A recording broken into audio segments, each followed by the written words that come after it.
चैत्य पुरुष जग जाए, चैत्य पुरुष जग जाए।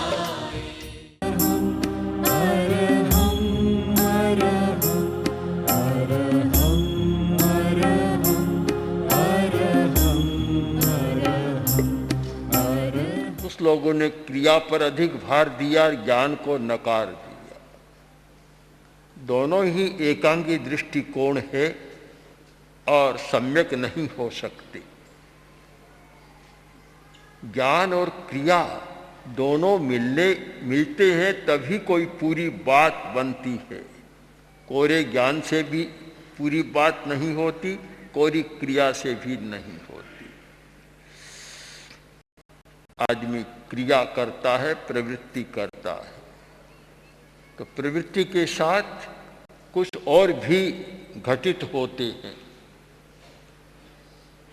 आज तनाव की बहुत भारी समस्या है।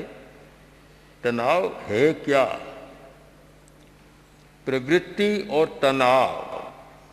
प्रवृत्ति का अर्थ तनाव है। प्रवृत्ति के साथ, हर प्रवृत्ति के साथ तनाव होगा। कोई भी ऐसी प्रवृत्ति नहीं हो सकती कि तनाव न हो। और सही बात तो यह है कि तनाव के बिना कोई बड़ी प्रवृत्ति हो ही नहीं सकती। तनाव तो होगा ही। तो फिर तनाव समस्या क्यों?